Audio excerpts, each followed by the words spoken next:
Good morning. This is Michael Ho. I'm with the University of Colorado Anschutz Medical Campus. I'm here with Dr. Mitesh Patel from the University of Pennsylvania and the director of the Penn Nudge Unit. So we just concluded our behavioral economics session at the QCOR conference 2019, and I wanted to ask Dr. Patel a couple of questions about his talk. Maybe the first thing is to introduce the topic of behavioral economics to our audience. Sure. I think, many people are familiar with standard economics, the idea that if we give people incentives, we can motivate them. And standard economics is based on the idea that people are perfectly rational, that if you give them a bunch of choices, they'll figure out what's right. And if you give them an incentive, that if it's enough, that they'll be motivated. But we know people don't always respond that way. They don't calculate all the probabilities of how to make decisions. And so behavioral economics takes a different approach. It assumes that people are irrational, but in a predictable way, that people are motivated by the present. They want immediate gratification as opposed to thinking about the future, that they're motivated by, that they're influenced by emotions and social context and their friends and family, and that the way that we design information and incentives has almost as much or maybe even more impact than just the size of an incentive or the what's in the information that we're providing.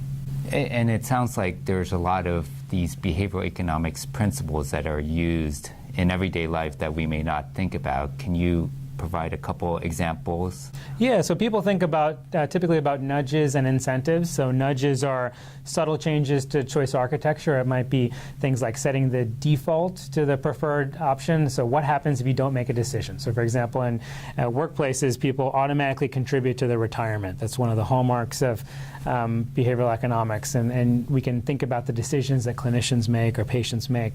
And incentives tend to be around motivating people, but we can also think about how do we design the incentives. Typically, people think about gain-framed incentives. You do something and you get a financial incentive, but we often find that loss-framed incentives may work better if we put something up front and then someone might lose it if they don't achieve the behavior. Can you give us an example of how you've used those behavioral economics principles in your research? Sure. Well, one of the examples we know, one of the things we know is good for patients who have a heart attack or stroke or other ischemic event is cardiac rehab, a structured exercise and a program to help people kind of recover from that. And what we found is that many hospitals, that's a manual process. Clinicians have to recognize a patient should get cardiac rehab. Even if they do refer a patient, the patient's on their own to figure out what to do. And at our health system, only 15% of patients who had a heart attack or stroke were being discharged and being told to go to cardiac rehab. So what we did is we redesigned it as an opt-out automated pathway, where the purpose was to make the default that you would be referred for cardiac rehab.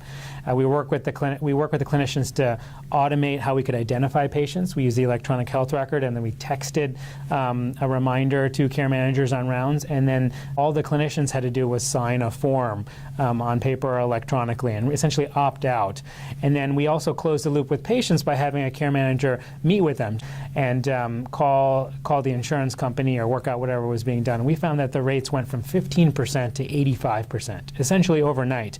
And the hospitals where we didn't implement it essentially saw almost no change. And this has been sustained 3 years out. So it really speaks to if you can make these changes in the environment that actually shift work off of the plate of clinicians and make the right thing, the easy thing, that these can be sustainable and improve patient outcomes. Wow, those are impressive results.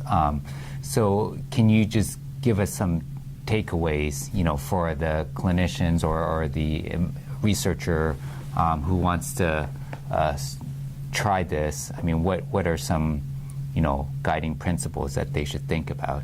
Yeah, I think there's a couple of important things to keep in mind. One is that we're already being nudged. Most of the time, we don't recognize it. And so looking for opportunities to make simple changes that can align our strategic goals with the way that the environment is set up is a low-resistance pathway to being able to implement these things. The second is that stakeholder alignment is key. You want to make sure that you get all of the clinicians, the division leadership, and so on, not only on board, but actually working with you to design the nudge, to test it, it.